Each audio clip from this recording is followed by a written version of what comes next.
We're coming, and we ain't backing down. We don't need a bunch of cats in here looking in the mirror. Everybody just do your job. You understand that? Hey, will you shut up? I'm bitterly disappointed with the officiating today. Guys being dudes. And they run through our like through a tin horn, man. Thank you, Lee. One of the things I'm glad we don't do is sort of lie to the audience. And I think when you look at the schedule this week, it's important to understand why it looks the way it looks. Last week, we had some good helmet games. We've got a couple helmet games this week, but we had some good helmet games last week. We had some fun matchups, all that kind of stuff. The price you pay for week 1 is week 2. Week 2, I think, is often one of the less attractive scheduling weeks because if teams are going to use a really pretty gussied up non-con slot, it's a little more appealing to do it in week 1 for reasons of both television and attendance. Right. Like, I feel non-empirically, because it's subjective, that week 2 is probably the lowest scheduling prettiness of any week on the average college football calendar, I think. Well, outside of SoCon Saturday. That's maybe, but we will find the fun. We respect tradition. I will give them credit because we have seen in years past now, and we'll talk about Alabama, Texas. They are aware of it, and they tend to plug in one big game to try and stop that before conference play starts.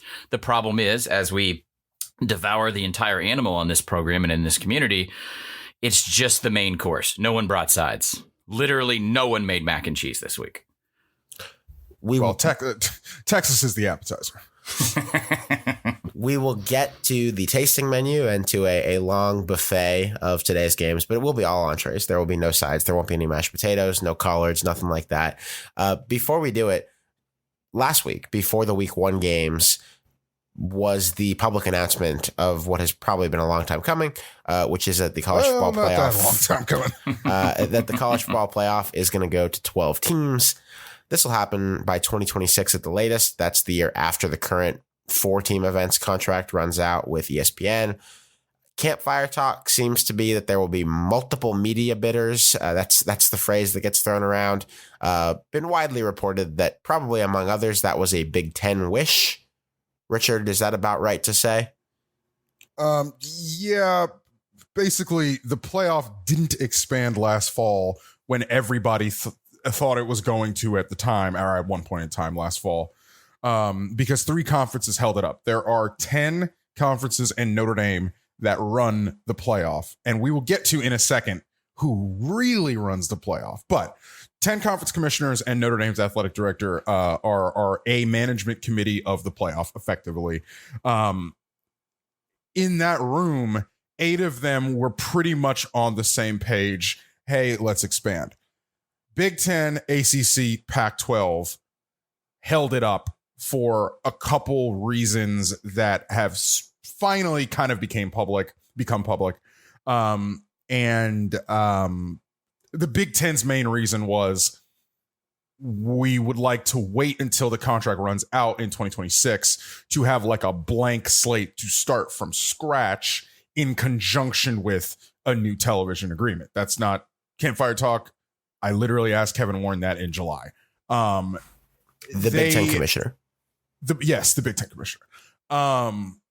What happened here was actually somebody pulled rank.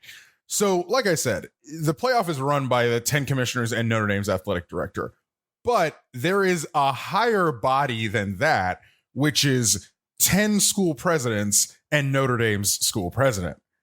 They literally like a week or a week and a half before this meeting happened, decided to convene to see what the appetite was to announce expansion. Now, there was a already scheduled meeting of the conference commissioners and Jack Swarbrick tomorrow. It's the 7th. It's scheduled for tomorrow. It was already scheduled for tomorrow. They were always going to come back this fall. For this week. Yes. Yep. They were always going to, the commissioners were always going to come back this fall and start the process and start kicking things around again, yada, yada, yada, kind of starting from scratch where they left off like 15 months ago to what, in my opinion, was going to be build towards a 2026 expansion announcement in the future. basically what these school presidents did was commandeer the thing, say, you guys, we are expanding, you guys, and Conference USA commissioner woman, figure it out. And that's literally what they did. So yes, it's expanding in 2026 at the latest. They said it could expand in 24, 25. I'm pretty doubtful that that's going to happen. And it's less of an appetite thing. It's more of a like sites, literally sites thing, especially the championship sites. It becomes hairy when you start to get into the calendar and all that kind of stuff. How they're going to functionally do it in the next 2 years, because they've already signed contracts. And I asked Bill Hancock, who is the executive director of the playoff, did you guys sign these contracts with the, Atlanta and Houston with like a caveat that you could do a later championship date or whatever? And he was like, nope. Richard, so they got some shit to figure out on that end. In the interest of not bogging us down in the playoff, because I don't think anyone wants to do that, least of all our listeners. No. Just tell me, let's move on with this. Here's my one question. Other than someone nebulously pulling rank, did anything here change other than the Big Ten and the Pac-12 and the ACC got to pretend they were more thoughtful about it because they had their feelings hurt by Greg Sankey with realignment in 2021, and they just wanted to like make it seem like it was their idea? Just money. It was just money. Did anything really change? There's a quote in the ESPN story. They're like, we figured out how much money we were losing. That's it. And then that the Big Ten deal has come to fruition and we have projection of numbers. That's the only thing that changed. The sport is so dumb. To be honest with you, I don't really know why besides, I don't know if the presidents needed to do some ego stroking of their own. I don't really know why the presidents, why it was necessary for the presidents to commandeer this at this time, the day before the season. Again, it is my opinion and kind of my understanding that this thing they were going to come around, the commissioners, and eventually announce 2026 expansion. Like it was going to happen, in my opinion. I don't know why the presidents. There was a quote in the ESPN, I guess it was like a group reporting deal. I don't know who had the byline, but there was an impromptu, unofficial meeting of the board of managers of the playoff. It was communicated how much money they were losing by not expanding. I think the neighborhood was like $450 million annually. And finally, everyone just begrudgingly woke up to the fact that, for whatever reason, whatever feudal stuff that was going on in an increasingly tribal culture, they had to make that money. That's it. Yeah, they are so stupid that they did this on Labor Day weekend. I talked about this on the Single Wing, splitzonduo.com if you're a patron. This is one of the shining examples of what a sport looks like without any centralized authority. Because if you look at sports leagues, they would the NFL would never do this.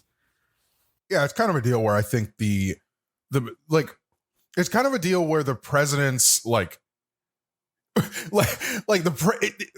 these school presidents don't understand. Most school presidents don't understand athletics. They have a lot of other fish to fry running a university, and it's one of those things where they kind of weren't paying attention to you guys delayed it and all that kind of stuff, and then they're like, wait, how much money? Yeah. Oh, fuck that. We got to do it now. Yeah. It's just it is a shining example of how poorly run this sport is in the absence of centralized authority and leadership.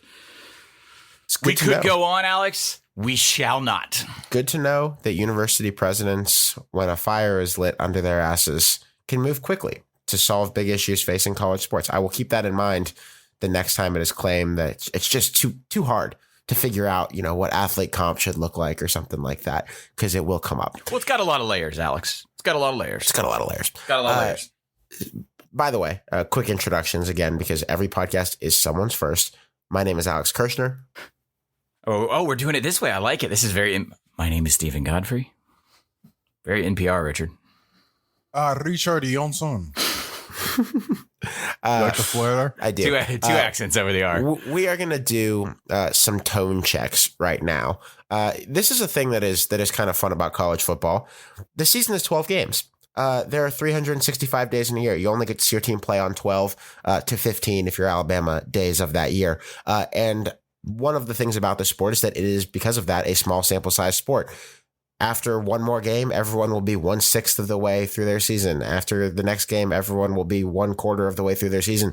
It's just the way that it works. So we try to form conclusions maybe more quickly than we should, but at some point your body of work becomes your body of work. I don't think anyone wants to make rash conclusions off of week one, but we can certainly talk about situations where our general view of a team, the tone with which we are looking at them has changed or it hasn't. We're going to do that. We're going to start with some of the teams at the top of the sport. Georgia played Oregon. Richard and I talked about it on the played is a word.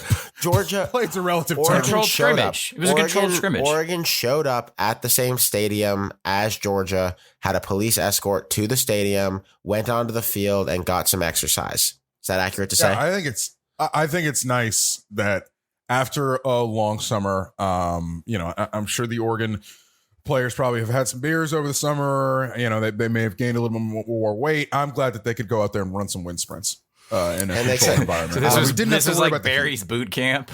So I want to see if there's any adjustments related to how we're thinking about these teams. I'm going to frame this question, as I will in a few of these, with questions from some of our patrons from splitzoneduo.com. This one from Georgia is a verb. Loved watching the UGA Oregon game. Dogs fan, makes sense. But a lot of Georgia's offensive success looked like it would be unsustainable against better defenses, Reed, Will Anderson, and company at Alabama. How much do you believe was luck against an overmatched opponent like Oregon, and how much is real systemic efficiency from the Georgia offense? And a question from Hamilton on the Oregon side. How concerned should we be about Tosh Lupoi return to college football and its effect on the Oregon defense? They look discombobulated, and Lupoi's rep at Alabama was that of a quote-unquote recruiter. I'm going to jump in real fast because I don't have much to add. This is Richard's purview.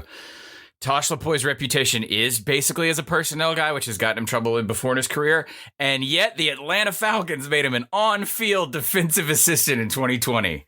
That is a shining franchise. Well done, Falcons. The Jacksonville Jaguars did as well. We're in this shit together, bro. This happens to us all the time. So, Richard, God almighty. I want to kind of get a sense from you of who you think was more responsible for this, because I don't think anyone was shocked that Oregon couldn't score with Bo Nix on the Georgia defense, but maybe you didn't want to be the launching pad for the Stetson Bennett Heisman campaign, which is now definitely a thing. So what did we make of this on both sides in terms of how much better you feel about Georgia or how much worse you feel about Oregon because of it? Backing up very slightly on the Stetson Bennett thing, it is my public posture, at least, that is going to be a thing this season. Get ready for it. They are campaigning him. You're saying that they're going to actually be a thing. Yeah. I don't even think, to be honest with you, Godfrey, I don't even think Georgia's campaigning him.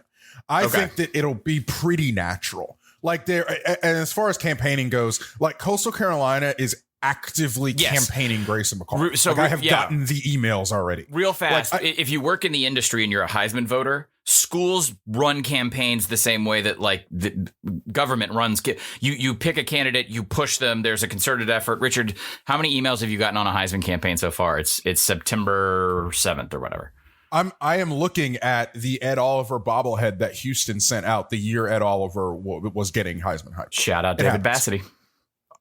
Stetson Bennett does not need a bobblehead. Stetson Bennett does not need some emails. Stetson Bennett needs to continue to throw for 300 some odd yards, despite the fact that they were all yak. It doesn't matter.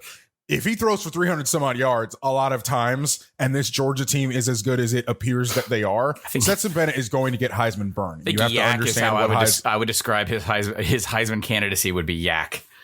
We understand what Heisman voters are as a monolith. Morons. And how many of them there are and all this kind of stuff. My thing with Georgia here is that Georgia, like good, stable, efficient, elite college football teams do, they are performing something of a pivot. I think that last year, to some extent, you could say that Stetson Bennett was operating in an offense that may have been built for JT Daniels. I don't know if I want to go that far, but it was at least like there was kind of like a seat warm, at least in the beginning of the season. Obviously, as the season goes on and Bennett is your starter, like it's his offense. But this year is really built for Stetson Bennett. Like Georgia and Utah, look like? Georgia and Utah are doing similar things, which is saying, hey, friends, the 129 of you The rest of you, most of you, have said spread defense, nickel is the new base, smaller DBs, smaller personnel, light in the ass. And both of these teams, Utah and Georgia, have said, well, fuck you. We're just going to run 2 and 3 tight ends out there. You're going to have to figure it out. And I think a lot of that on Saturday was okay, go ahead. Georgia rolling that out. Georgia saying, and Georgia did it last year. It's not like they didn't do it last year. So just real quick, as an idiot, the 2 and 3 tight ends thing, the response of being light in the ass on defense, that was because of maybe what we're seeing is the sunsetting of the spread era. But Richard, it's 2 and 3 tight ends who move like number one wide receivers. Like these, Darnell Washington, the tight end, the Georgia tight end who had that catch and run and hurdled that Oregon defender. He's the blocking tight end. That's insane. He's insane. He's not Brock Bowers, and I am not sure how much Eric Gilbert played. Eric Gilbert is the like flex tight end who's a little Kyle Pittsy. I can't recall how much Eric Gilbert actually played on Saturday. But yeah, Darnell Washington is like the hand in the dirt blocking tight end. That's insane. Who's able to do that? Hey, whoa, buddy. So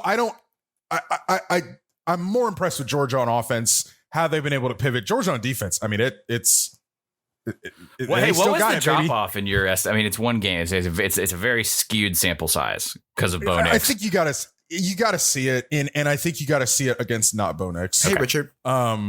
So we'll see over the course of the season what that in air quotes drop off looks like. I want to unpack the one thing you said before you talked about the big tight ends and how that might be built to take advantage of modern defenses. You said the offense now is tailored for Stetson in a way that maybe it wasn't quite last year. What exactly does that mean? Tapered jeans? Well, I think that on Saturday you saw a quarterback who didn't. I think you saw a quarterback who did not necessarily need to push the ball vertically. Now, a lot of that is game script. I mean, they were all over them and they got everything they wanted. So, they didn't have to push the ball vertically. I'm sure they have that in the offense. At some point in time, we'll probably see it. It may not be till the SEC championship game, but at some point in time, we will have to see them try to push the ball vertically and see what that needs. But tunnel screens, tight ends over the middle. The one thing Stetson Bennett's actually really good at is throwing on time with accuracy and pace over the middle, to be honest with you. He's always been pretty good at that. Moving on to the events at the Horseshoe, specifically the Ohio State Buckeyes. There's no change in status in my view of them because I was pretty sure coming into the year that the defense was going to be fixed because they have a good coordinator now and Kerry Combs is no longer there and Jim Knowles is the coordinator. No change in status. I'm satisfied there. I assume the passing game will be figured out. Thoughts, feelings, someone very, very smart on a podcast that comes out every Sunday morning called The Hurry Up reframed this game for me because I was primarily watching Utah, Florida, and then I got into the nightcaps. So I was checking in on this game. I didn't really have like a lot of sequential drive viewing. Someone very smart on The Hurry Up framed this in a way that I can easily digest and would thus carry out, which is, yes, the score was what it was. Yes, there were personnel issues in the quarterback wide receiver battery. But how good should you feel? How good can you feel as an Ohio State fan to see an effective running game and a defense, like 11 people stopping the ball this year? Well, it's what everybody asked for. It's what everybody asked for last season. I'd be ecstatic if I was a Buckeye right now. I know I know that it was a low point total, but imagine this team and those elements against Michigan. I think that Ohio State, like I said on Sunday, this is the game that I needed to see Ohio. I didn't realize I needed to see Ohio State play like this, but I did. If they're playing Tulsa, they probably still win this game 45 to whatever the hell. Right. And you kind of don't, you don't, but they played a good team and won a different way with a different pitch. And you're like, all right, cool. Yeah. Like that defense played insane in the second half. And I know Notre Dame is not exactly going to light scoreboards up this season. I don't know who plays receiver for Notre Dame. And it's a quarterback in his first game. I get it. But Ohio State played a change up in that game that I think is impressive. They don't play anybody for the next 2 weeks. Get Jackson Smith and Jigba healthy. You figure it out in the passing game. Blow out Wisconsin. Yeah. I feel like everything's fine here. They play Wisconsin at the end of the month. The recalibration is kind of like a positive. Oh, well, they can do that. Sure. Other side of this game, Notre Dame kept it within 11. I forget what the spread was, but it was more than that. Any change in feelings? Certainly not in a negative direction. I don't think anyone could think anything negative about Notre Dame from this game.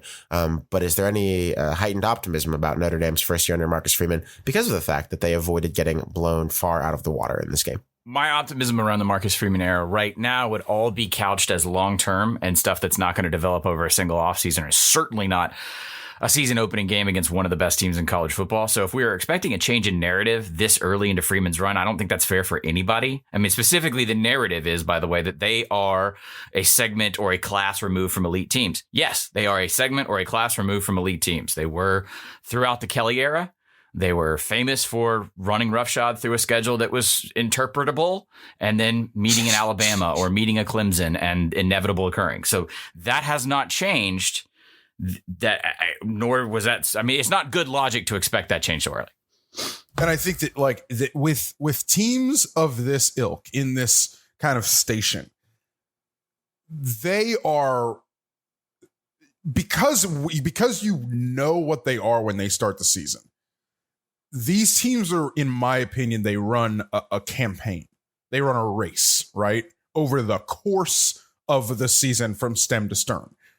Because schedules break the way they do, they are often tested in games certain ways and not tested in games certain ways for multiple weeks. Case in point, Ohio State's not playing fuck all for the next 2 weeks. Obviously, there are teams that will come up over the course of the season, as in this neighborhood. Oklahoma State and Baylor did last year. It happens. It will happen again. But as far as these few teams, and we'll probably get to Alabama on Sunday or next week. They are sort of doing a long-term exercise in a lot of people's opinions, in my opinion, from the beginning of September. And watching that chart over the course of the season is what is always interesting about these. Clemson. Oh boy. Oh, Clemson. All right. Yeah, perfect. So I think we got a lot of questions from Patreon subscribers about Clemson this week, asking different things that point in the same direction. Will P thinks that the offensive line is the issue and wonders if that can possibly improve. Dimitri R wonders if Dabo just hit the jackpot back-to-back at quarterback with Watson to Lawrence and might not have built anything that's built to last. Yeah, that's fine. Or if fans are overreacting to a game that Clemson did win. And by the way, they did win, and it wasn't that close. Major wonders if Georgia Tech's defense did anything good, or if Clemson was just bad at offense. And this all adds up to, in my view, Clemson's offense looks pretty bleak, very far from title worthy. So, Richard, let's start with you. What of it here for the Clemson offense now that we've seen a 1 week, let's call it, continuation of the less than spectacular play from last year? Look, man, my conspiracy theory remains. We saw Cade Klubnik at the end of that game. We will see if we see more Cade Klubnik over the next couple of weeks when they do not play anybody until they play Wake in the beginning of beginning of October. I don't know, man. This is just, they are just so ordinary on offense right now. It's so ordinary. And I know that they got it figured out at the end. They did a couple things. They did run DJ, which they were very reticent to do earlier in the season, last season. They did run DJ. I did like that. Offensive line looked ordinary. They do not have a game breaker. And I think I mentioned this last year. I know Travis Etienne's don't grow on trees. Trevor Etienne's might, though. Hello. Travis Etienne's don't grow on trees. But what Travis Etienne gave them was, if all else fails, this guy's going to score a touchdown every game. And they just do not have that on this team. And I don't want to be reductive just to say, like, they need it. But they need to find something easy, man. Nothing is easy here. Nothing, like, it just seems like you got to, like, work for everything with, and that's fine for like 122 other programs. But this is Clemson. And did you see what that defense did on Monday night? My only observation here, and you can fact check this, Richard, was that when Clemson, when things look creative, when Clemson was on offense and they failed from the Georgia Tech defense. In other words, when the pressures were creative, I'll give Tech credit there because Collins and Thacker. I also think I think Tech acquitted itself quite nicely. Yes, despite the final score. Defensively, What was the final score? We should probably say the final score. it was like I don't know. 41 to 10 or 10. yeah, 41 to so, 10. Yeah. But for like 2.5 quarters, Tech What was the Tech score was at halftime? very Tech was exactly Tech was 14 to 3. 14 to 3. And Tech was Clemson very, scored very 17 good. late as well. But also in that 14 to 3, one was set up by a turnover. Like it was as much of an effort as Tech could give defensively. Offensively, they're shit. Chip Long, it's not going to work. But when they were creative with their pressures and got home, I was like, okay, I'll give Tech that credit. I almost don't give Tech the credit, Richard, when there were some plays in which they weren't necessarily creative. They were just going one-on-one, and there was like poor technique or just confusion amongst Clemson's O-line, or just it was not what I'm used to seeing from Clemson. I will say you can run the three of us out there at defensive back for Clemson. And I think that defensive line is going to cover us in glory, baby, because holy cow, that was outstanding. And they will be, But they're going to stop people. They're going to stop people. They're going to stop everybody. Yeah. I mean, that was They good stopped fucking luck. people last year pretty much too, by the way. Yes. It Yeah. sounds Yes. like we're not alleviating the offensive anxiety, though. There will be No. a transition point. There will be a pressure point that comes. Georgia Tech was not talented enough to provide that. It is going to happen. Yeah, I think that it's time for me to kind of give up the ghost here as well. Like, DJ had an amazing outing as a true freshman in South Bend in 2020. Well, 1.5. Yeah, he had a great game at Notre Dame. They lost it in overtime in 2020. And because of the recruiting pedigree, and remember, there are people who are saying this guy's as good as Trevor. He's a number one. Like, he's as good as it gets. I hung on to that a little bit even over this offseason. Like, it was ugly, though, man. Like, he was spraying swing passes wide of the mark to guys who were 12 yards away from him with nobody between them. I mean, I just don't think it's very likely to happen at this point. And he's probably a really good change of scenery candidate at a different school Absolutely. in 2023. Like, I wouldn't give up on him having a successful football career or anything like that. But, you know, Clemson does not have a quarterback advantage anymore. Good luck to him at Texas A&M next year. And the other element of this, by the way, I think Dabo is loyal to DJ to a certain point. He's always pulled the plug when he's had to. You know, he pulled the plug on Kelly Bryant, who had taken Clemson to a playoff because it was clear he had a better quarterback than Trevor a couple years ago. I agree that point will come. Does your offensive coaching staff have the juice to build what's needed for the next quarterback when that point comes? Because remember, quarterback's not the only area where they've kept everything internal, where they've been very loyal to their guys. And that's where we're going to find out, I think, really, if loyalty costs him this year. I don't know what they aren't doing because of DJ's limitations, which is very similar to Trevor. I mean, they're not throwing the ball. They're not pushing the ball down the field in the way that you're accustomed to. I don't think they had a player with more than like 12 yards a target the other night. Like they just aren't. They don't have the juice to put the ball in places where they could put it when Trevor was the quarterback. I mean, Nada, who is their best receiver, had one catch. One. I don't think for 6 yards. 7 yards? They didn't have a single receiver targeted more than 5 times in that game. Bo Collins was the only one with more than 4. And I think he only caught 3 of them for like 50 some yards. They just got issues. Clemson's offense has issues, and I don't think they're a serious title contender because of those issues. A serious national title contender until they fix it. They're very much an ACC title contender, even if the offense doesn't get figured out. Yeah. Texas A&M. I want to do this one real quick. I think I know what Richard's going to say. They played Sam Houston, which is a really good FCS team. Obviously, they crushed them. It wasn't a close game. Any worries at all about the fact that they were doddering around on the offensive line and couldn't really run the ball?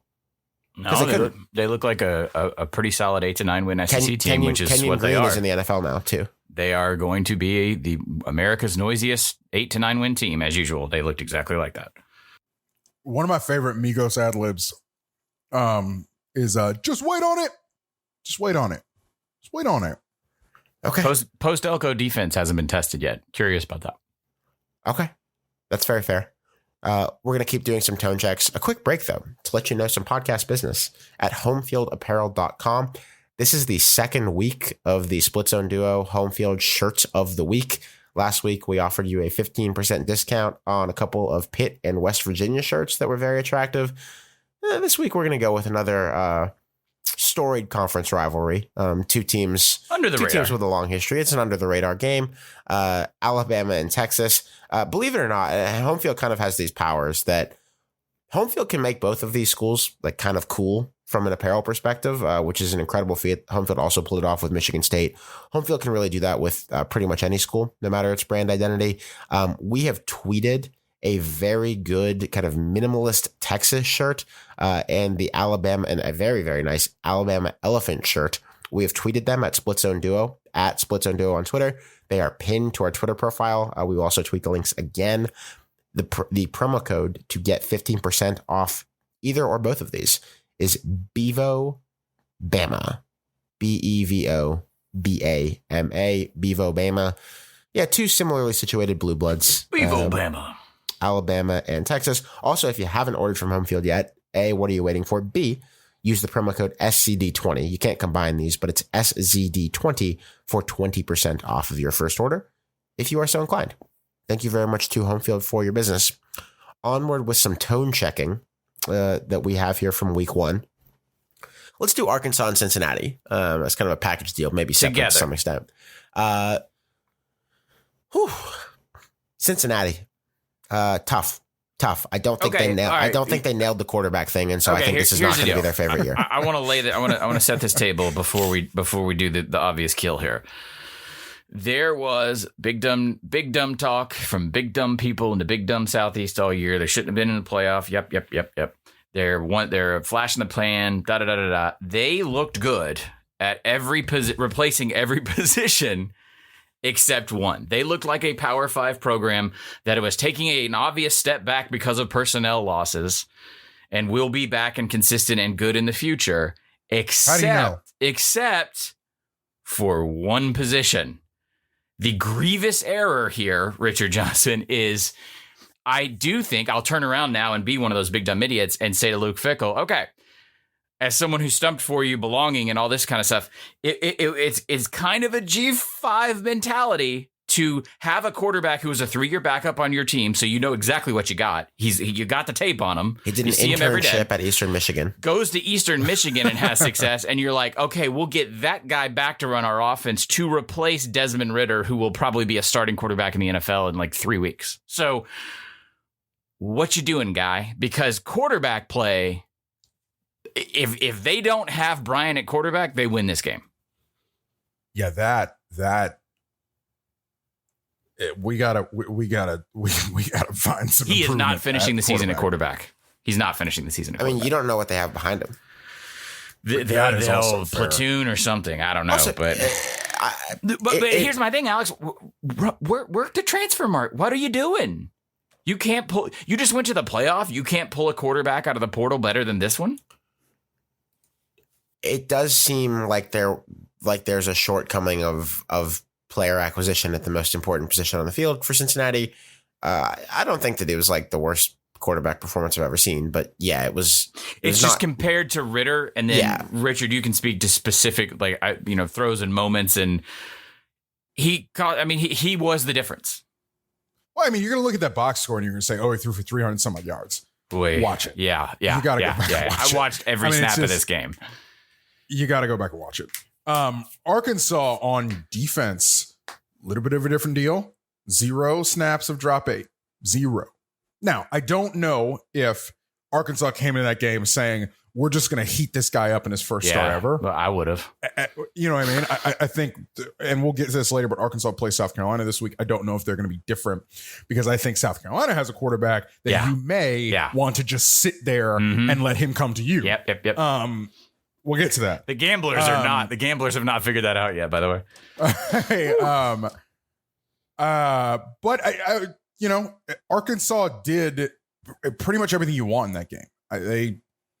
They did the lumping. KJ Jefferson had the fun jump pass. Arkansas did what you wanted. I'm still, and this was you incepting this, Richard, highly suspicious of the feel good Arkansas narrative. The funny thing is this game was dead on Vegas. This Yeah. was Arkansas was a 6.5 point favorite, and the total was 54, and they won 31-24. Richard, your fighting Florida Gators had, I think one of the wins of the week, certainly against a really good Utah team that until the end of this game, I think a lot of us have talked about as, a possible playoff interloper this year. Seems pretty unlikely now. I don't think the Pac-12 without an undefeated team is going to get someone in, but you never know. Wait, so if you're not a Florida fan, can we just is it just as simple as saying they were physical, they were good, not great, and they weren't stupid based on a casual person's observation of previous Floridas under Dan Mullen? Is that succinct enough? Pretty much. They played a good team and played good against that good team. Yeah. I mean, I didn't have a superlative to take away other than acquitted themselves well, won executed drive. It's so boring to say all this, but that's what they did. If Amari Burney drops that interception like Ventrell Miller did a couple plays before, and Utah punches it in and wins the game, yeah, man, you're not thrilled that Florida lost the game if you're a Florida fan. Okay, I'm not saying be happy that they would have lost. But with a couple days removed, you would look back at that game and see exactly what happened, the exact same way it played out, and thought Florida acquitted itself well. Fundamentally better team than last year in one game. For Utah's perspective, which is not on our list, but for Utah's perspective, Utah, I was not impressed with Cam Rising. I did not think he played well until the end of the game. I knew it was kind of a bit that all they have is Brant Kuithe, but all they have is Brant Kuithe in the passing game for now. And we need to figure something else out there. I thought Utah ran the ball pretty well because I thought Florida on the defensive line was not where it needs to be. And I thought Utah ran the ball pretty well. Utah did not have as much play action in that game as I thought maybe they should. And I don't know, maybe Utah just decided we're going to wear Florida out up front with our run game. And they pretty much did. Remember, I think people thought Billy had some weird clock management at the end. I think he thought they weren't going to stop Utah with another drive. And I think he thought we better score here, or we better score here with as much time as possible and leave them as little time as possible, or we're going to be in for rough shape. I don't know if he knew that Utah magically had an extra timeout because of a kid's helmet popping off, but that's a different story. But Utah moved the ball, and the difference in that game was the red zone. I don't know if Florida, and we'll get to this later when we talk about the Kentucky game, I don't know if Florida is going to be as perfect in the red zone as they were last week. And the reason why they're perfect is because they've got an android at quarterback, apparently. Let's keep it in the Southeastern Conference. The LSU Tigers met a tough fate when they were outnumbered on one side of the extra point protection after scoring what should have been the game-tying touchdown against Florida State. Had a little bit of a discussion with this with some people on Twitter. I queried some special teams coaches for their responses. So LSU's problem on this play was that Florida State put a lot of bodies on one side of the formation, so they had a numbers advantage. But that's not supposed to matter because it's supposed to unfold so quickly that the free runner can't go and block the kick. Unfortunately, one of LSU's edge protectors decided to block someone coming from the perimeter, leaving an interior lane that did not take as long to get through, and a diving Florida State Seminole blocked the extra point. Geometry. And Yeah, the LSU, closest, I was going to say the closest point between 2 points is a straight line or whatever they say. That's what they did. And Geometry. LSU had protection issues on that side of their PAT/field goal unit the entire game. LSU kicked 5 kicks in that game. The first 2 of them, one of them went in, but there's a protector on that side, not the wing, but one player inside the wing who gets shoved back into the kicker on the first kick. But the operation time takes care of it, like Alex is saying. As long as you can get the snap, hold, kickoff in 1.3 seconds, you can pretty much alleviate a lot of the concerns. The second kick, the block, they took on that defender a different way. They went right down the middle, and it let somebody go scot-free in a gap. That's how they blocked it. The third and fourth kicks, Florida State doesn't really rush. It doesn't matter. But LSU subs somebody out on the left side of that protection unit, and Brian Kelly said it at the end of the game. and then the fifth and final kick, the end, as Alex eloquently stated, they go a gap over, but they attack it a similar way and get a free runner and block kick. There's a question here, Alex, about Jaden Daniels. Yeah, and I figured I would use it as kind of the starting point that we can talk about it in whatever context we want. From Andrew R, noting that Daniels looked very much like a single read/run quarterback against FSU. Clearly, and this is me talking, LSU's got special teams coaching issues because they had a million issues with their special teams. On their offensive side, how much of that was LSU's coaches using routes that took too long to develop with a terrible offensive line versus that just being who Jaden Daniels is as a quarterback? I would always err against that latter idea of that's who he is. You're going to be a product of your system. It's his first game. It's his first game. No, it's not. In He's this a veteran. system. He started like 24 other in games. this system with this personnel. But this is college football now. I mean, there's 50 yeah, quarterbacks he in these could systems. just be a single read quarterback who has happy feet, but like it was one game. I wouldn't necessarily say he lacks the ability to evolve after just this sample set. I might. I think that Jaden Daniels is there for a reason. Jaden Daniels is back there because that offensive line is awful, and he, with his ability to run, is the thing that can create a functional offense because he can extend plays and therefore extend drives that would otherwise be dead if you have a not mobile quarterback. Also, the O-line coach, wasn't that the O-line coach the only one that they retained from the old staff? Yes. Yeah. Okay, So okay, all right. Can I bring this up without pitting blame? I don't know which staff to assign the blame to, so I'm not even going to try. But let's just talk about this at a high level. LSU having this bad an offensive line. LSU in the capital of the state of Louisiana having this bad an offensive line should be impossible. Shouldn't be able to happen. No, I disagree now. They do not lack for extremely athletic, extremely large young men. We have seen this at Florida State. We've seen this at Florida State. FSU too. We've seen this at Texas. We've seen this at Penn State. We've seen this now. We have seen it at Penn State. Happen. Across the country. What happens is I honestly think it's the new 310-pound canary. I think as eras or administrations transition or worse, they wane. Like Jimbo's a good example of that when he was in Tally. As they wane, often line play is, you're going to notice it. What we used to say this during probation eras for teams. Like when you lose scholarships, you're going to see it on your lines first. I think it's a symptom of a larger disease. Yeah, it's a hard position to play. It's a hard position to get gel. It happens. It happens. But I think that I obviously LSU's got to figure out the Butte thing. That is not good at all. Someone reported that he did the Kyler. Someone reported that he yelled at Brian Kelly, calling him a fake Ed Orgeron after the game. I have no idea if that's the case. I want that to be true. I want it to be true. I want it to be. I don't know that it is. I really don't know that it is. This is the kind of thing that, like, when LSU loses a game, does things that are mean he was sad. trying to affect a gravelly Cajun accent in the locker? Like, what does that even mean? I just know. can't it's imagine. Like, delicious. I see that picture in my head. I know. So vividly. That's the best program So on television. vividly. Holy shit! Because this is the thing. Brian Kelly doesn't have back down in him, right? With he might want to the learn new some. generation of kids, He right? might want to learn some.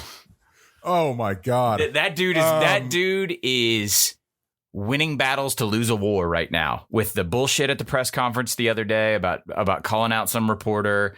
I think that was just funny. I think that was just funny. But this is his MO, Alex. He thinks he's being funny, and it never lands. Right. It never lands. They did not hire Brian Kelly because they thought he was fun to be around, and he should probably He's fucking not. Just probably stop trying to be funny or be domineering over the media in LSU.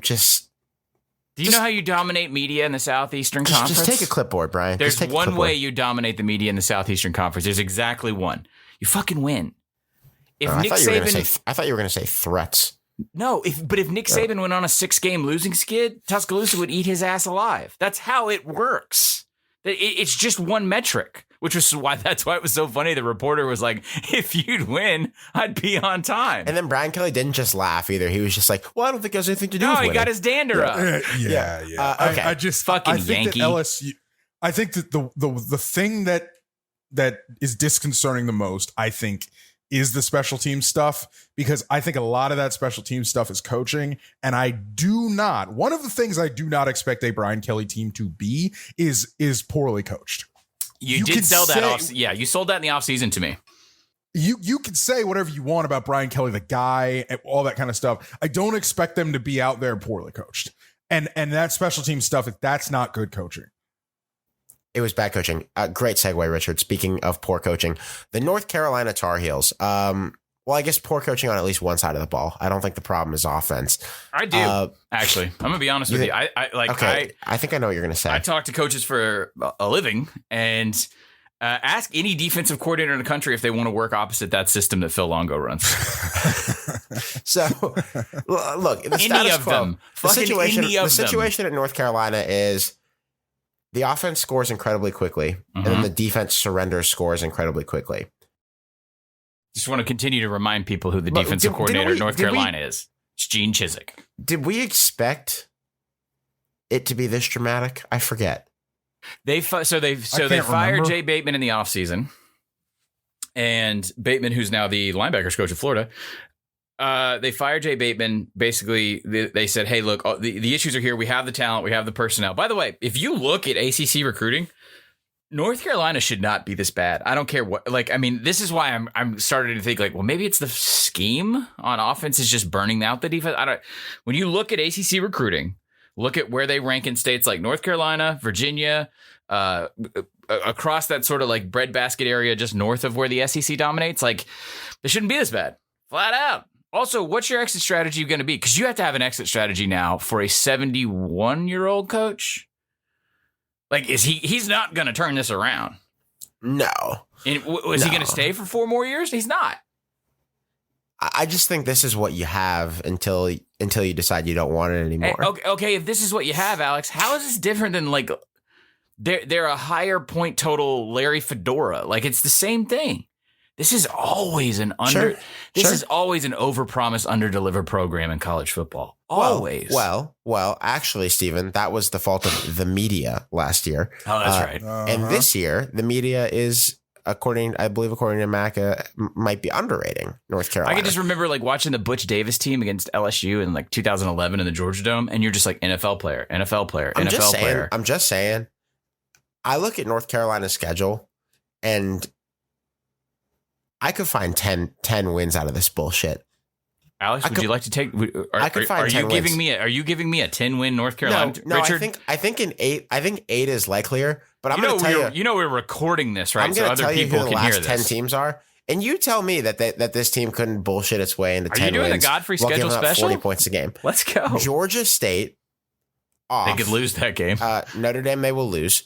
Virginia Tech at Miami, they will lose, and then it's Duke, Pitt, UVA, Wake, Georgia Tech, and NC State. Pitt and Wake, they could lose. NC State, they could lose. But I think they're going to go 8-4 with this bullshit. They're going to give up 35 points a game, and they're going to win 8 games. It's going to be fine. 8 wins is fine for North Carolina. I'm just saying it looks ugly, but it's because not. But the defense is hang on. despicable. I'm telling you, it's not. The Sam Howell era was supposed to end with them challenging Clemson, and that was already that window has closed. It's not supposed to be. He was supposed to build this thing up into a perennial 9 to 10 win team in the ACC like they've always thought they should be because of the brand and the Jordan and it hasn't happened. They are no different a program than when he got there. And now you can't show me another window in which that's going to happen in his time. Okay. But they do recruit really well. Patreon subscriber Matt W. wrote us to say, not a question, but a remark. Apparently, Florida A&M scored 24 points against North Carolina and then 3 points against Jackson State. This is true. This is a fact. Richard? Yeah, this was...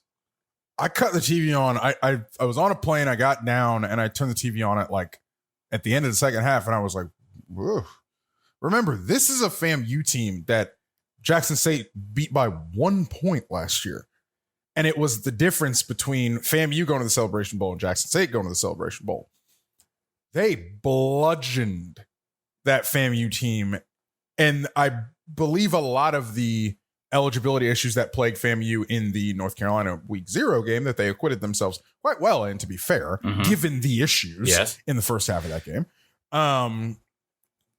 Golly. So the calibration here is how Dion pilots what could very well be not just a good HBCU team, but an HBCU Death Star. And how they pilot that over the course of the season becomes very interesting as we get to season's end. Maybe people will stop asking us why we talked about Dion on the Coach Gossip debut back 3 weeks ago. There is that, and there is also what postseason game is Jackson State going to play in? I don't know if that's a conversation we're going to have because they could pick up a loss or two or whatever. But we may have to have a conversation of what postseason game Jackson State's going to be playing in this. Put them in the Liberty Bowl in December. Put them in the Liberty Bowl. The Penn State Nittany Lions. A question from John L. who asks, Sean Clifford, why? Wait, is this just like a puzzle that loses more pieces the more you work on it? Like, does anyone have a clear idea of Penn State right now? Well, I actually do, and I want to talk about it at slightly more length in a way that maybe is less flippant toward Clifford, because I've probably engaged in that too. So Clifford's been a fine, and I think fine is the word, fine college quarterback for a while for Penn State. He's fine. There's always going to be much, much worse that you could do than Clifford being your quarterback. Correct. That might be a reason to keep him. That might be a reason to keep him as your quarterback for the season. If you thought that your defense and your skill position weapons and your offensive line were such that you could have an up year for Penn State by just being fine at quarterback. Does anyone look around at the rest of what Penn State has this year and think that Clifford at quarterback has even a chance of elevating this thing to like, oh, this is a year where we might beat Ohio State. This is a year where we might beat Michigan. I don't know what an up year is there anymore. An up year there is you beat every team in the Big Ten East except for Ohio State, and maybe in fact Ohio State, or at least you play them close. They haven't had a real up year probably since 2016. That's what I'm saying. They made a Fiesta Bowl in I think 18 or 19. I don't think this is that. I think they're clearly the third or maybe fourth best team in the East. And so I would go to your obviously more talented quarterback, Drew Aller, who just like, you only had to watch like one or two throws in the Purdue game to understand. The guy just has an arm. It's like Trevor versus Kelly Bryant a couple years ago at Clemson, like in terms of the arm talent. It's just not the same thing. You could have used this game to do the right thing and assume basically, think of it this way. We had to come back on the road. We were in a tough environment. We have a win instead of a loss when we probably could have, should have lost that game. Let's go ahead and do the thing that Alex is talking about and switch the quarterbacks. They're not gonna. Well, no, and my point is like, they're probably going to go 8-4 or maybe 7-5, maybe 9-3. It's going to be right in there. They will not do anything that is by their standard special, and it'll just be fine. I guess that's what I'm getting at ultimately here is like what I saw on Thursday night was exactly like it didn't answer a single question I have about the present and future of the program. And I think, Richard, we've joked about this before. Why do I keep saying, well, in the Big Ten, you have Ohio State, Michigan, and Penn State? Like, I don't know if you're in that cul-de-sac anymore. That Auburn game is gonna be something. Dude, I think Auburn might beat him. Oh, okay. You know that we are recording this, right? Yeah, Auburn might beat him. Auburn just played Mercer. Relax. No, I know, but what I'm saying, but Auburn, for all of their problems, has a couple of things. Auburn has two real standouts at running back who can cover up for a decent number of deficiencies. You know who plays quarterback for Auburn? Yeah, TJ Finley. Good. And Robbie Ashford. Cool. All right, we're all okay. One more time. I just feel like I need to say this legally. We are recording this. I'm just saying, is there how big is the difference between one of those Auburn guys and Clifford? The problem is enjoy maybe spending not. Alex, God, we're gonna end up on the Penn State message boards this week. Okay, I don't really. All right, yeah, we don't want to be there. No. Oregon State to close out tone check season for this week. They beat the hell out of Boise. Am I going to fall in love this? Who is my wife this year? Is it K-State or Oregon State? Because damn, it's hard to pick right now. K-State basically running the best option in college football, more or less, than Oregon State. Look, we're going to talk about this more on the Patreon on the Triple. So I'm going to tease to this, Alex. Allow me to wrest control of this topic. Here's the short version. We'll talk about the Boise context of this on the show. Oregon State is Boise. The Boise that you have known as a college football consumer for the past 20, 25 years, that's Oregon State now. Their coach Jesus Christ. it is. Their coach schematically is running what Boise used to run. It's shift, it's motion. It's basically taking the same personnel and dressing it in 17 different hats to run about 4 plays that are constantly taking you off of alignment on defense. That's all they're doing. It's exactly what Boise did. Now, why Boise is whatever Boise's becoming is a larger conversation that gets into our fun things like recruiting and economic trends in California and all that kind of stuff. But right now, what is there not to love about Oregon State? And might I add, let's look around the north for a second.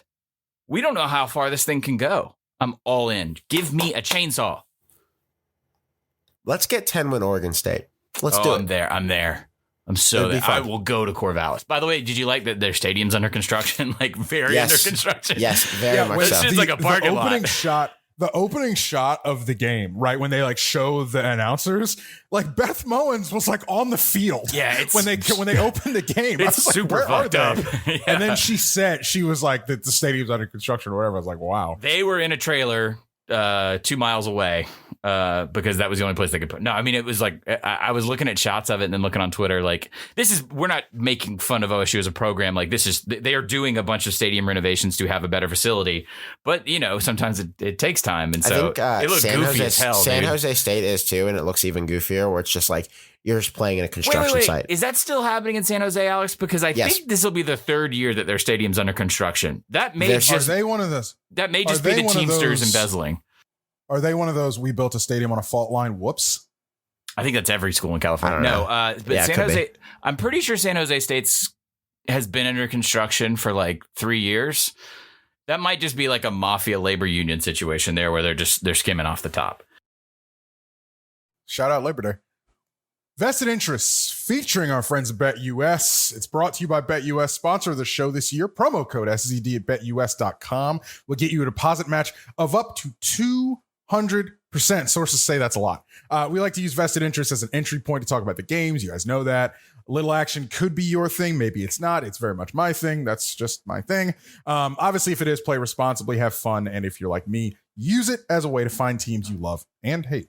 Enjoy yourself. Thanks a ton to BetUS for being with us this season.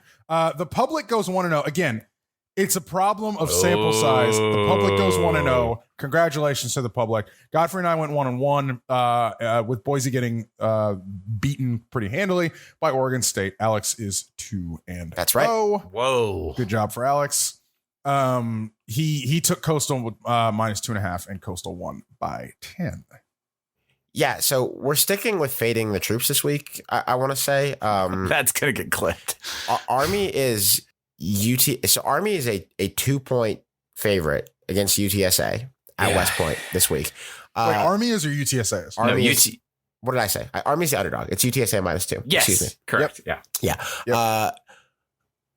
I want to discuss this because I think right now that to the extent that anyone is interested in putting money on games or in just like picking games or just like Right. prognosticating about games, I think that the service academies are very overrated right now because I think that they are struggling a great deal, even just through 1 week, to figure out the new rules, to figure out how to exist in a world where cut blocks have been even more severely curtailed coming into the season. But that's a different I think it's an I- issue. I asked someone at a service academy, currently on staff at a service academy, about this just last night as we record this. I was like, am I reading too much into it? Because like the rushing numbers have not been very good. Navy much worse. Navy much worse than Army and much worse than Air Force Navy too. situation is bigger than new But rules. and we'll talk about that, I think, on a Patreon show this week as well. But I was like, so has this been an issue? Because what do we know about the flex bone? There's a lot of low blocking involved in it. And he was like, yeah, it's been a significant issue.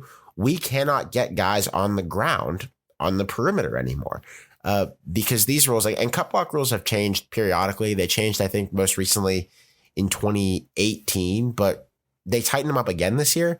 The rule around cut blocks now says linemen with initial position completely inside the tackle box. That's initial position completely inside the tackle box. That's new. May legally block below the waist inside the tackle box on their initial line charge. So basically right at the snap. Otherwise, they can cut from the front just until the ball leaves the tackle box, like before the running back gets outside. From the front. Only from the front. From the front. That's it. Nobody outside the tackle box other than like a fullback can cut at all. And even they can only do it until the ball leaves the tackle box. Wide receiver cut blocking, which used to be a big part of these offenses, is just completely gone now. It's an adjustment if your offense relies on a lot of cut blocking. I think the service academies are struggling from it. Also, I think UTSA is more talented than Army. There are a couple things here that can not mitigate, but there are a couple here. One of the things is if you are kind of in the tackle box, if you're like a wing tight end, for instance, and you have like half of your body on half at the tackle, like you are in the tackle box. So there are a couple different mitigating circumstances. I will say I overblew how much this was going to be an issue for everybody else. I overblew how much this was going to be an issue for a team running like split zone, for instance, where a wing tight end has to come across the formation and block a defensive end or what have you. I definitely thought it was going to be a much bigger deal for them. If you look at a team like Ohio State, which runs that play a lot, they're fine. Everybody's pretty much fine. It may pop up here and there because shit happens, but everybody's fine. The option teams, it will be interesting to see how that plays out over the course of the season. It's curious. I also think Navy just might be bad. They are. Like that's the other part of the service academy deal. With regard, you will note Air Force is sitting over here looking pretty good for evolving that system. Might be worth a longer conversation about and rejecting how modernity, and why they can do that. Or excuse me, rejecting tradition, I should say. With regard to the game, brutal stretch for Army to open with Coastal and UTSA. UTSA, obviously, I think the more talented game or more talented team. Going to West Point post-emotional loss at home to Houston would make me anxious.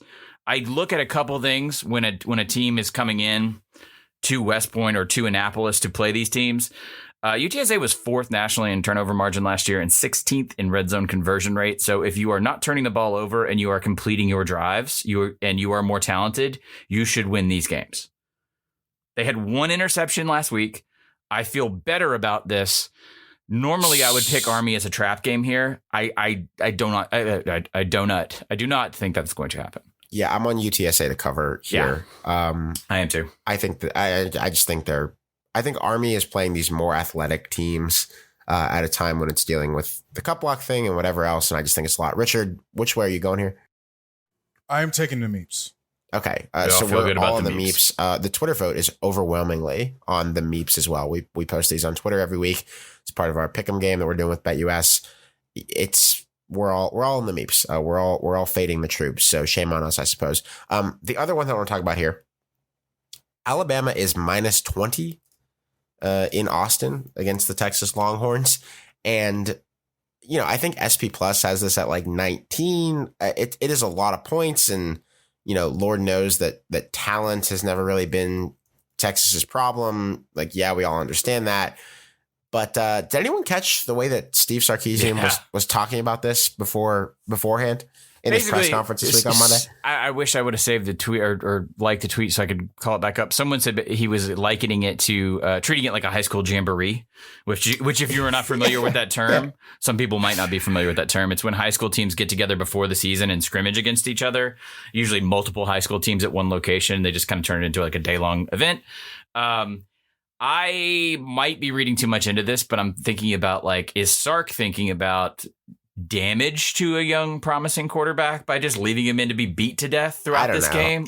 So what Sark said was our big goal this season is to be in Dallas for the Big 12 championship, and this game doesn't affect that, which is always a very confident posture. Table setting and an ass whooping. To be talking about how it doesn't matter. Meanwhile, Nick Saban is getting really precious about how the media likes to ask him about how all of these teams that are coached by his former assistants, hey, they know Alabama's stuff, they know the players, they know the scheme. And Nick was like, but you act like we don't know them too. No one acts like that. That's a threat, by the way. Nobody acts like that. Nobody acts like that. Nobody's ever acted like that. But we've got Nick manufacturing grievance in his press conference. We've got Sark talking about how it doesn't matter to Texas's goals. There's not a number big enough that I wouldn't take Alabama. Imagine if we all in the media had the power, influence, and I guess prestige and income that Nick Saban would lead the world to think that we actually have. We would all be fucking superheroes or supervillains, I guess, if we had the power that Nick Saban. Bama minus 20. Prove me wrong, Sark. Bama minus 20. I'm taking Texas in the points. It's got to be different. Good for you. It's got to be different. I have this is just me fading, y'all. I mean, this kid. Look, I feel really happy about my viewing pattern on Saturday because the only thing I consumed live of Alabama Utah State was, hey, maybe you want to get your read off quicker. That one play against Anderson. I'm impressed by. I would like to thank the folks at Fox for establishing, Big Noon Saturday, whatever it is. Yeah. So that this game is over by 3 o'clock. Oh, yeah. My God. Or maybe 2 o'clock. Big Noon Saturday's been awesome as a viewer. Just to hell with the network rivalry stuff. It's just nice to spread it out. It is. And I even think Quinn Ewers did some nice things on Saturday. I don't want to pretend that he Quinn did. Ewers, not a name that matches that haircut. I actually think if you really want a deep dive on Quinn Ewers, JT O'Sullivan, who used to play for the San Francisco 49ers, runs a Patreon called the QB School, and a YouTube channel called the QB School. Oh, yeah. Check them out. Yeah, they're good. Because he's got a good breakdown of Quinn Ewers and a little bit of what they did in week 1. Check that out if you're into Quinn Ewers. It's different level of competition on Saturday. Let's just say that. But anyway, go to betus.com. That's betus.com to join now and get 200% in bonuses with promo code SZD. Nobody in the industry gives better discounts than BetUS. Again, join up and use the code SZD. You can get up 200% in bonuses on your first deposit. Nobody beats that. Head to betus.com and join today. It's tasting menu time, fellas. We are going to run through, games of interest. All times, taste all of it. All times are gods. That is Central Time. Damn right. I added a handful of these. I think everyone added a couple. So noon Central on ESPN. Someone put South Carolina, Arkansas on here. I did not put that one on. I didn't either. The Spencer Rattler experience. Oh, of course. Comes. I do think that people are misreading this game, and I do think Richard's right. That's all I'll say. The Spencer Rattler experience comes to Fayetteville. Actually, I can't remember where that game actually is. Anyway, I think it's in Columbia. That's at noon Eastern on ESPN or 11 a.m. Central. That is worth watching, if only to see how smart Richard is, or if we can. If it's in Fayetteville, this can be this year's Richard's claim that Alabama is going to lose 3 games. Either way, it could be all Spencer Rattler centric. It could be, and I it could be because I watched South Carolina against Georgia State game against Georgia State in week 1. It is the same thing. It is a lot of brilliance. Yeah. And then it's why did you throw that? Yeah. So and that was Georgia State. So hey man, he's fun to watch. He's fun. He's fun. You're not bored. He's fun to watch. You're not bored. He's fun to watch. I didn't put this one on. Was this you, Alex? On ESPN Plus at noon? I did put this one on. South Al, who I've been quietly hyping South Al for a while there. I think Kane Womack is going to be something. It's Kane Womack. I swear to God, Alex. I have to keep correcting Central you on Michigan, Southern pronunciations. Okay. Oh my God! I swear to God. At Central Michigan. Could be a lot of points. You see what Central did with Oklahoma State in week 1. That's why I love here. a Sunbelt Mac, especially early in the season when you don't have a read on these guys. I would say pointsy Alex, and then not much else in terms of prognostication, but fun to watch. Yeah, 2:30 on the Deuce, ESPN 2. Someone's got App State and Texas A&M. Richard, quit being gross. I sure do. Wait, what the hell? What's the problem here, Hold Steven? on. Yeah. Hold the phone, because 35 minutes ago, I was told on this podcast that Texas A&M, it doesn't have a good offensive line and they can't block anybody, all that kind of stuff. So I don't know why both of you aren't on the train of being excited about this game. Oh, that's not going to happen. That's not going to happen. Oh, okay. No, okay. I'm into this. I'm a professional A&M critic, and come on. Here, you know what? All right, here's why I'm groaning. It's never going to happen, and this thing's going to be like a super ugly 27-16 affair. All right, bet. Okay. Alex, I don't mean that as monetarily. Yeah, correct. Alex, how excited are you about this 2:30 game on ABC? This is Tennessee. This is a bigger game for Pitt than Backyard Brawl was. I mean, I know it's a rivalry, but I'm talking about the caliber of opponent. Sure, in terms of what you can show about yourself, yeah. I mean, like Tennessee has a lot of hype right now. I think some of it justified. The computers really like them. Mm-hmm. Their offense was really scary last year and looked scary again to whatever extent you can glean anything from Ball State. I think it was in that week Ball one. State game was like the most computer simulated game. Yeah. Look, it's the John Majors Bowl. Obviously, Pitt did very well in Knoxville last year. Last year, Hendon Hooker just did not know a moment of peace in that game. Pitt just had him on his back the entire game. I think what's going to happen here is Tennessee is going to line up and throw a rapid succession of deep balls against press covering cornerbacks, and we'll see who wins the game. Pitt's receivers or Pitt's corners or Tennessee's receivers. Is that right, Richard? It's just going to be like, how many deep balls can Tennessee throw and how many of them get caught? Tennessee does run the ball though, and that is where I'm looking for. I think Pitt's going to handle that just fine. I think Pitt will be. That's able what I mean. Like, Pitt's defensive line should acquit itself quite well against Tennessee's run game. It's just like Pitt is going to leave cornerbacks on islands with Tennessee's receivers, and Hendon is going to throw the ball very far down the field, and they're going to try to catch them. It's a simple game. But if Pitt's defensive line doesn't acquit itself well, you can look for probably, Tennessee's moving so fast that Pitt is literally not lined up. It's going to be a fun game. No, it should be a fun game. It's just it's an interesting clash of offensive scheme on one side versus defensive on the other. Pat Narduzzi will live and Pat Narduzzi will die with his cornerbacks pressing with relatively limited safety help. I want to jump on this one. 2:30 on Fox. Wazoo goes to Wisconsin. Before we do the alcohol jokes, I told y'all Wazoo was going to suck this year. They didn't look very good against Idaho. In-state opponent. It's always tough when you play an in-state opponent. Wisconsin is going to wood chipper that ass. Braylon had by the way, Braylon had the longest touchdown rush in Wisconsin history last week, which is pretty damn impressive when you're talking about touchdown rushes in Wisconsin history. Absolute wood chipper. How long was it? Like 90 yards? It was like 98, I think. Oh, wow. Yeah, not enough beer in the world for that game. 3 on FS1. Houston at Texas Tech. Like a 3:00 kick, by the way. A future Big 12 game. Yeah, this is my Nokian road trip of the week. Mainly because the game is going to be very hard to read. I think these are even teams. I'm very interested to see how, as we are now copying the Jeff Traylor experience onto other programs, what that's going to look like for Texas Tech and also how fast. But this is my road trip of the week because Lubbock, when I was a college student 70 years ago, Lubbock was the campfire tale of road trips, because when I was in college at Ole Miss, they signed a 1-1, a home and home. They lost both of those games. This was right as the Leach era began, like right as things took off and they started scoring 70 points. And Ole Miss was also running a 4-2-5 because David Cutcliffe didn't like to recruit defense. But I knew several people that drove from, in my case, Oxford, Mississippi, but in other cases, other university towns, all the way to Lubbock, Texas. Coming from Houston, Texas, it's a breezy 516-mile trip one way on your Nokian tires. It is one of the essential examples that Texans use to say, like, this is all one state. The terrain is different. The culture is different. The people are like, you're going from this a major American metropolitan area that sits on a bayou, basically, to Mars.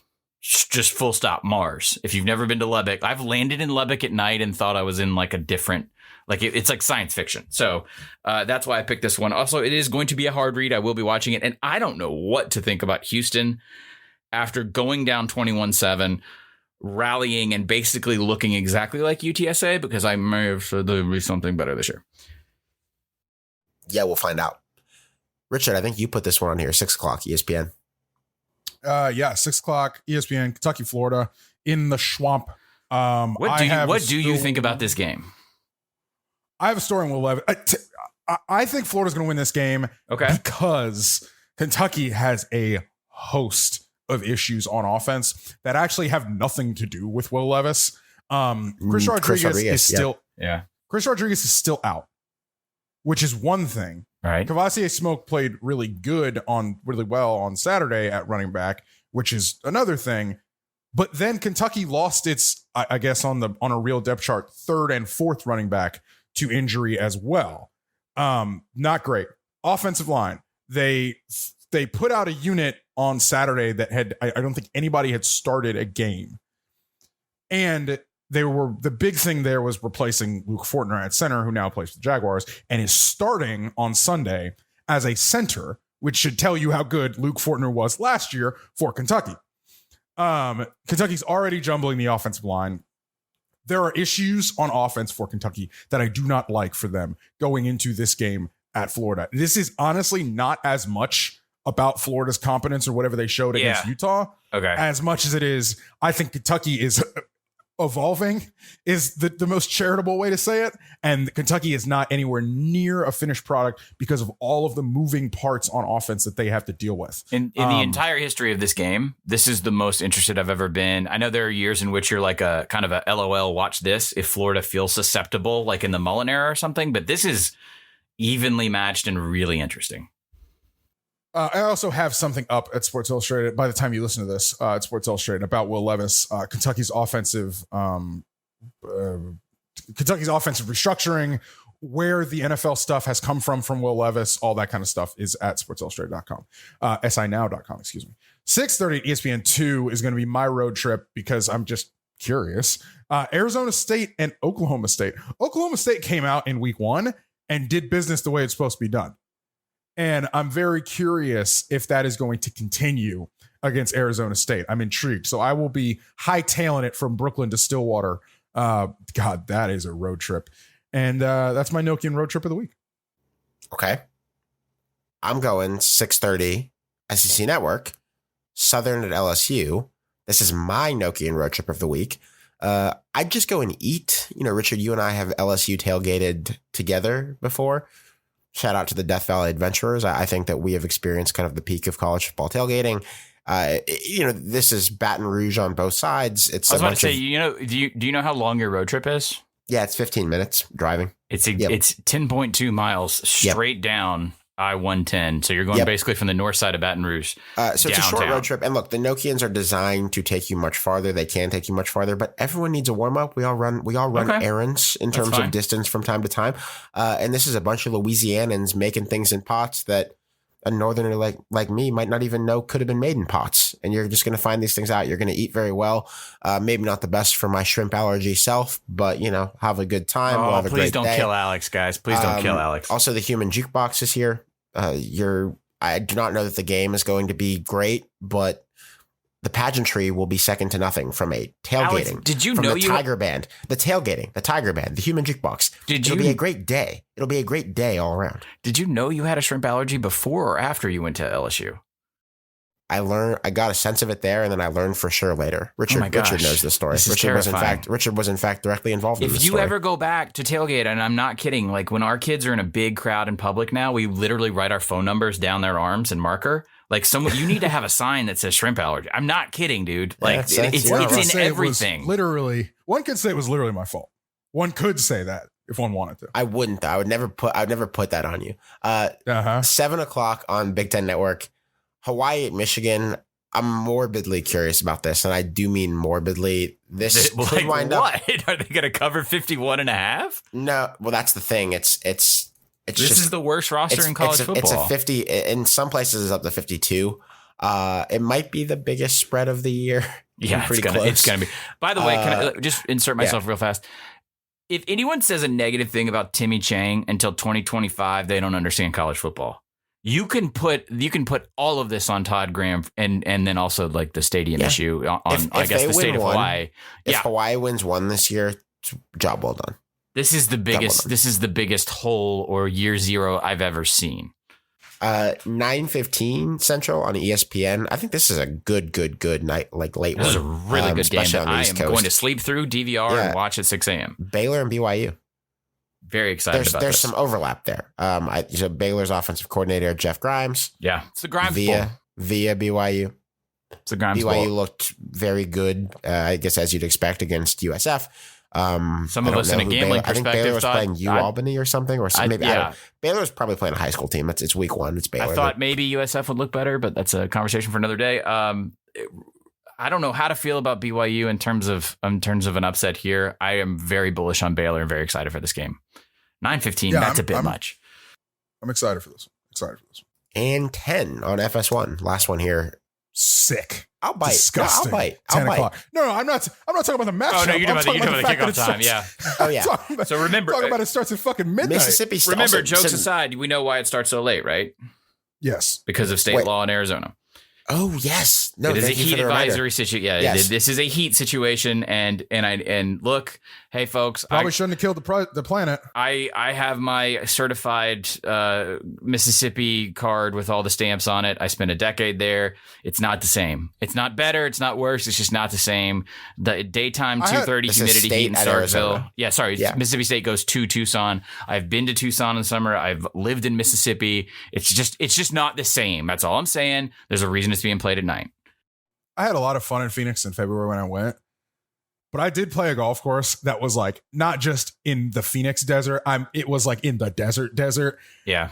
And you kind of look around and you're like, We're not supposed to maybe be we here. shouldn't have. Yeah. a We're not golf supposed to course be out I here. did the same thing. We have angered Yeah. God in this Yep. in this metropolitan area Also, several it's times. it's like I'm not good enough at golf to play in Phoenix because, as it should be, and everything is very relative here because we probably shouldn't be doing it at all. They try. This is going to sound so stupid, and it is. They try to limit their water usage there, so the courses are not very soft, and so the ball doesn't stop. So, like, if I play golf in like Washington D.C. and I hit a kind of thin, low shot that lands on the green but wasn't struck perfectly, it'll just stop because the ground is soft. But if I do the same thing in Phoenix, that thing is 40 yards past the green, and I'm making a 7 So- or worse. Mississippi State didn't have a drop in this last week. They didn't have a drop. Was Was that the stat or whatever? I think. Look, there are two things in college, especially college football statistical accounting, that are horrendous. One of them is that too. One of them is tackles, particularly not solo tackles. Okay. Yeah. Who gets attributed with a tackle? Okay. The other one is drops. Okay. Drop Okay. accounting. By the way, is you know how shady. this happens, and I'll share a story about that. I think I was always aware of this because we've been in a lot of press boxes over the years. Oh, it's So I was- not scientific. It's I terrible. was at the Backyard Brawl. I was actually Yeah. sitting next to the official stats crew. There's just a guy, and he's got a guy helping him, but he's got a headset on, and he's sitting next to someone who's entering this into a computer. He's just watching every play, and he's just going to, as it's going, he's just going to say, tackle by 18 at the 19. Yeah, This it's is second really and 2 from hard the to 18, do. and that's Yeah. 18 on the tackle, and maybe it wasn't 18, maybe it wasn't. There's not a lot of checking going on here, you know. Well, when you have and you have an offense he's just like looking, he's just he's trying to track 17 things a minute. tempo offenses have made it infinitely worse. These are also just university employees who are trying to chart it as fast as possible and get it on the website. There's a ton of errors there. Also, they sat you next to their stats team. They didn't give you a real seat. No, I had a real seat. Were you on the front row? Because of fantasy football, the NFL they go back through NFL games during the week. Yes, and they do correct it. stat corrections. Yeah. But they do not do that for the, I don't know, Southern Miss Arkansas State game where there's not a lot of stat corrections happening in that game. And no, Steven, I'm mobbed up at Pitt. I had a seat very close to midfield. Also, split zone duo was credentialed. That's why I wanted to know. I want to know how we're being treated. Pitt are cool. So the sports information staff at Pitt is led by a guy named EJ Borghetti, who's Shout just him like a very nice guy, a pro's pro. He's actually doing his 25th year. That's a great Pitt Pitt football name this year. too. Yeah, he's a great guy, and All right. I've always liked EJ. Just making EJ sure. also EJ's got to know, I float firing Pat Narduzzi on the show like 7 times a year, and he's still cool. Never retaliated That just against me. means I you watch appreciate college that. football, Alex. So we appreciate Pitt. It Alex, is good to before we stop pivot there. out, because I can hear it in your voice, take a lap on what you thought about Arizona and what you said, because I was not reading what They're you. fun. I was telling you. I mean, I don't know if they're going to be good. I don't know how the line's going to hold up, and we're going to see. We're going to get a hint of that because they're playing Mississippi State, and that is at least an SEC team with some athletes up there. Jaden DeLora and Jacob Cowing are a fun tandem. Full stop. I still like DeLora is a quality Power 5 QB. Cowing is one of the handful of best receivers in the country, and they both play for the Arizona Wildcats. That's something. I kind of still like State's defense, complimenting what you have to compliment on that offense. Like in Mississippi State and Mike Leach framework, I like their defense. Yeah, could be. It's gonna be a good game. Also, want to note, while we're talking about Pitt, we are doing the Nokian Tires read in the segment we're talking about Pitt and Tennessee because that's only appropriate. You're Nokia has a factory in Tennessee. blood rivals with your friends at Nokian this week. Absolutely. So, Nokian is a Finnish company. We've talked about this. They're massive, providing tires in Finland. They opened up a factory in Tennessee. So a lot of people who work there, including our main contact there, Wes, are Tennessee fans. So, who knows what my relationship with this company will be like in a week. Hopefully it will continue to be strong, for the sake of both pleasure and business. But, you're an SCD listener. You are aware that diversity of scheme, diversity of identity is important. Much like in college football, it is this way with tires. No two tires are the same. No two college football teams are the same. Nokian puts a lot of thought, a lot of care into designing a broad portfolio of tires for all seasons, all weather. They can get you where you need to go. I've had an excellent experience on mine. I just crossed 2,000 miles actually on my Nokian tires since I put them on the car. Their focus stateside, they basically invented the winter tire in their Finnish operation. Their focus stateside is in making market leading tires for every season, for every kind of weather, for thoughtful drivers who care about safety, who can differentiate between directional Michigans, who crave durability, who want some of the most eco-friendly tires anywhere on the market. Nokian tires, that's Nokian with an I, tires with an I.com/SCD. Go there, learn more. You can fill out our college football road trips map. And you can also have a chance, if you do that, to win some tires from Nokian. Sorry in advance, Wes and Nokian, if things get testy between our parties this week at the Majors Bowl when Tennessee visits Pitt. And we appreciate your business, and we appreciate you, the listener, for checking them out. That's our table setter for week 2.